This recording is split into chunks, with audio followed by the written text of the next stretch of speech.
Welcome to another deep dive. Today we're looking at electrostatics, Electrostatics. which, if I remember correctly, is the study of stationary electric charges. That's right.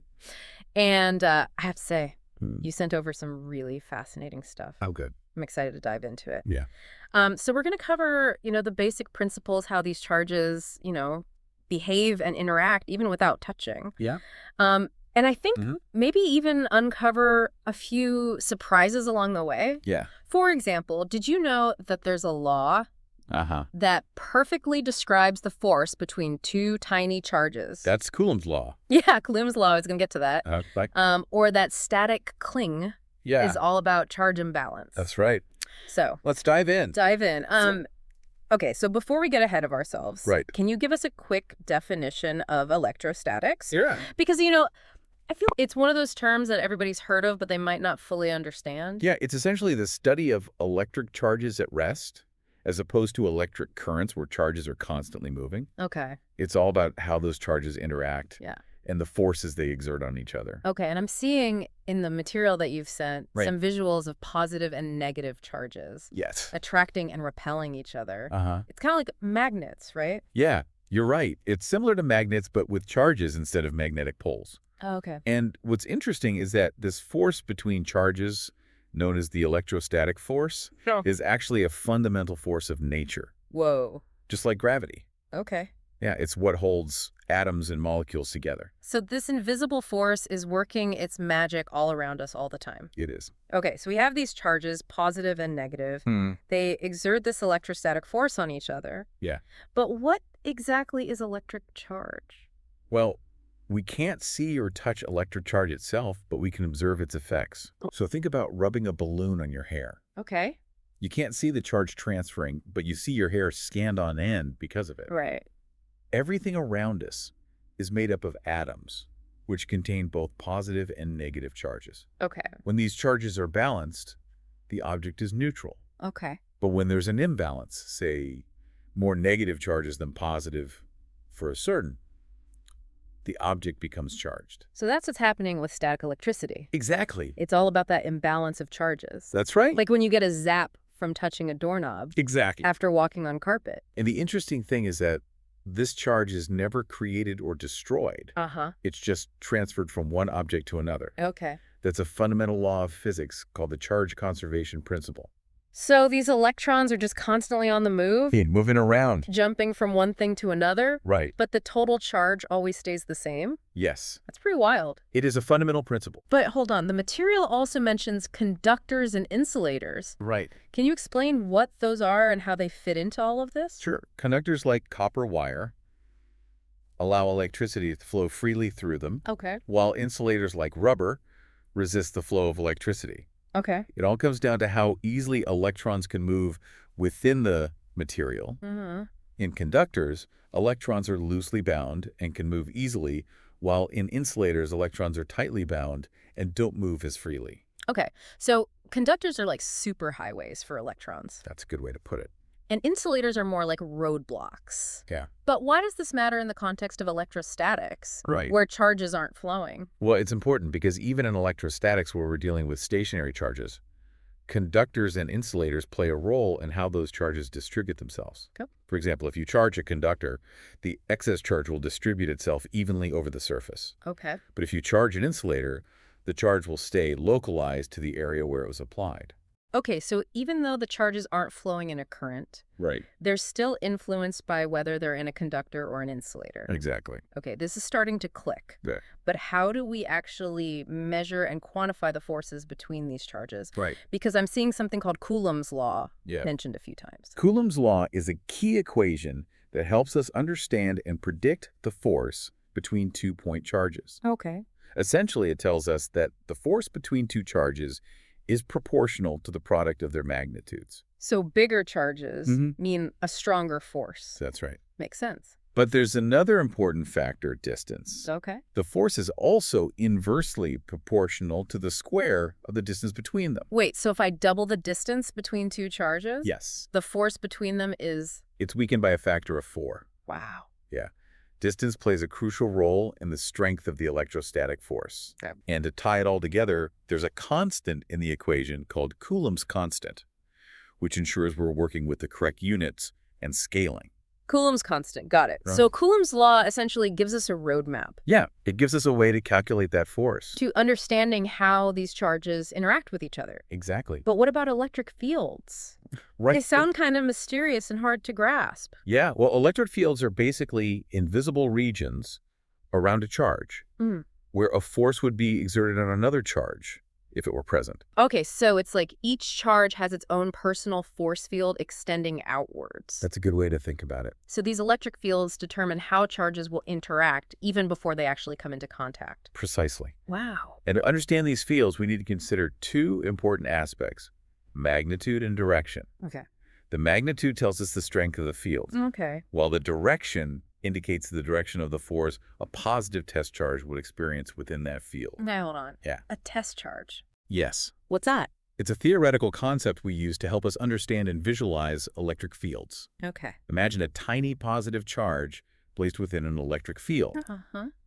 The force it experiences would tell us the direction and strength of the field at that point. Ah, so it's like a tool we use to map out the electric field Exactly. and predict how other charges will behave within it. That's right. Clever. It's a useful concept. But how do we actually go about figuring out what these electric fields look like? Right on. Are they like invisible force maps that we can somehow draw?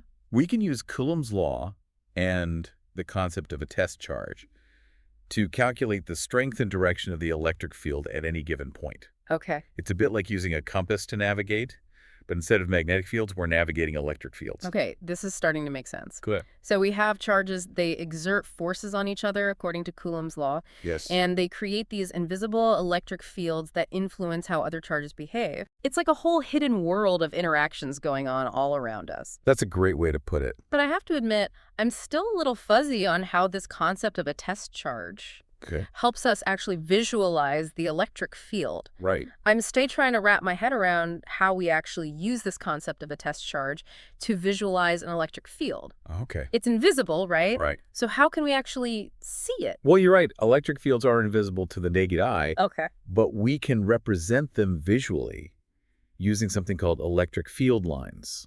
Electric field lines. Yes, these lines are drawn in a way that shows the direction of the force a positive test charge would experience at any given point within the field. So it's kind of like drawing a map of those invisible forces. That's a good way to put it. So if I drop a positive test charge into the field, it would follow those lines. Yes. It's like a tiny explorer navigating an uncharted territory. Exactly. The closer the lines are together, the stronger the field, and the further apart they are, the weaker the field. So those electric field lines give us a visual representation of the strength and direction of the invisible forces. Precisely. Okay. It's a way to visualize that invisible world. But let's step back for a second. Okay. You mentioned earlier that electrostatic force is one of the fundamental forces of nature, Right. like gravity. Yes. It seems strange that something we experience as static cling Right. or a tiny shock Yeah. could be in the same league as the force that holds planets in orbit.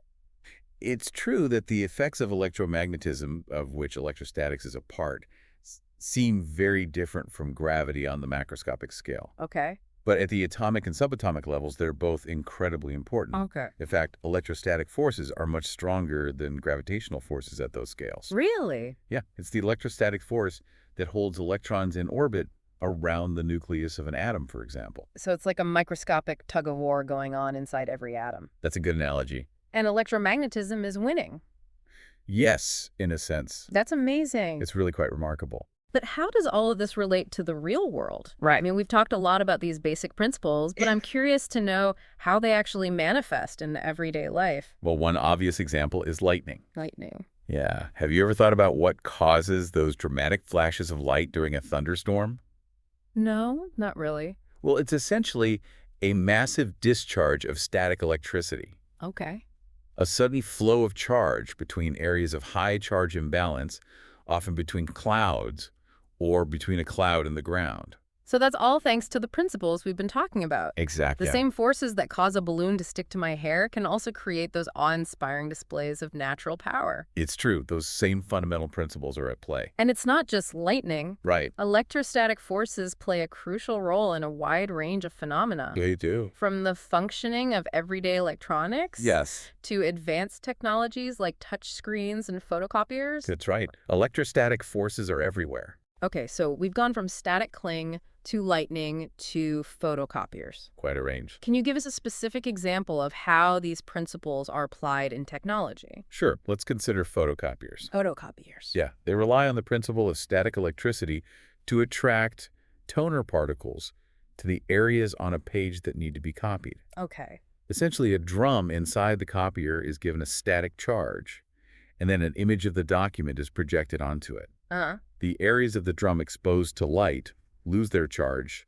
while the dark areas retain it. Okay. Then toner particles, which have the opposite charge, are attracted to the charged areas of the drum and transferred to the paper, creating a copy. That's so clever. It is a very ingenious application of these principles. It's like a high-tech version of rubbing a balloon on your hair and sticking it to the wall. Haha, that's a great way to put it. But instead of a balloon, we have a drum, and instead of hair, we have toner. Exactly. But what about some of the challenges or problems associated with static electricity? You mentioned earlier that static discharge can damage electronic components. Yes, that's true. Can you elaborate on that a bit?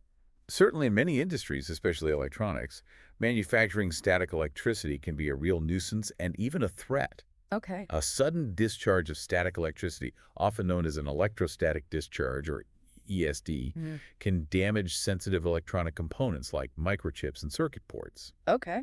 These components are designed to operate with very low voltages and currents, and a sudden surge of static electricity can disrupt their function or even destroy them completely.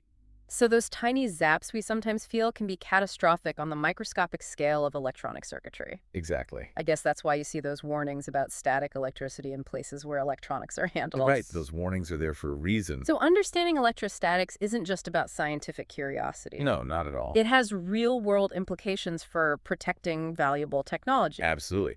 And it goes beyond just electronics manufacturing. Really? Static electricity can also be a hazard in other industries, like those that handle flammable materials. Okay. A spark from static discharge could ignite a fire or explosion in the presence of flammable liquids or vapors.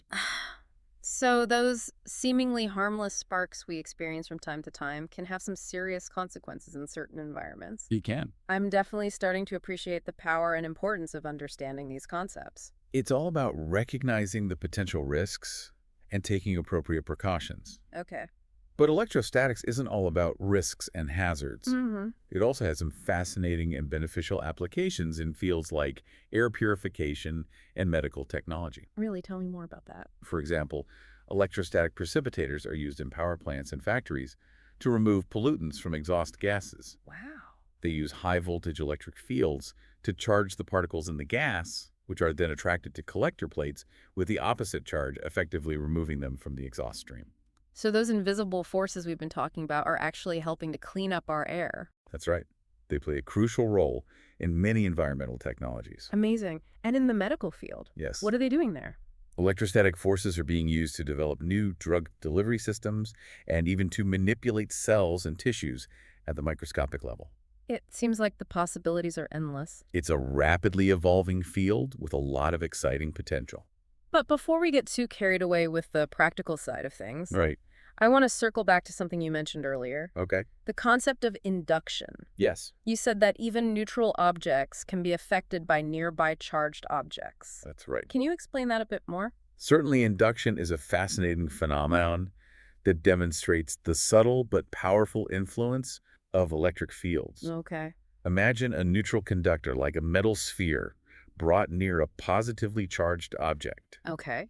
The electric field from the charged object will influence the charges within the conductor, Uh-huh. attracting the negative charges towards the side closest to the charged object, and repelling the positive charges towards the opposite side. So even though the conductor is still neutral overall, Right. it now has a separation of charge with one side slightly negative and the other side slightly positive. Exactly. It's like the charged object is whispering to the conductor, That's a very poetic way to put it. influencing its internal balance without actually touching it. Precisely. And this separation of charge, even though it's temporary, can lead to some interesting effects. Okay, what kind of effects? Well, one classic example is the electroscope, a device used to detect and measure electric charge. Okay. A simple electroscope consists of a metal rod with two thin leaves of gold foil attached to the bottom. Uh-huh.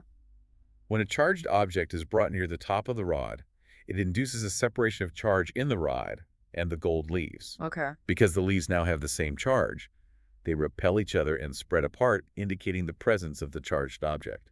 It's like a tiny dance of attraction and repulsion, That's a great way to visualize it. revealing the invisible forces at play. Exactly. And it's a testament to the ingenuity of scientists and engineers who have harnessed these principles to develop a wide range of technologies and tools that we rely on every day. This deep dive has been truly electrifying. I'm glad you've enjoyed it. I feel like we've only scratched the surface of this fascinating field. There's always more to explore. But I've already gained a much deeper appreciation for the power and pervasiveness of electrostatic forces. They are truly fundamental forces that shape our world. And I have to say, I'm starting to look at those seemingly mundane static shocks and clinging clothes in a whole new light. It's amazing how something so familiar can reveal such profound scientific principles when we take the time to examine it closely.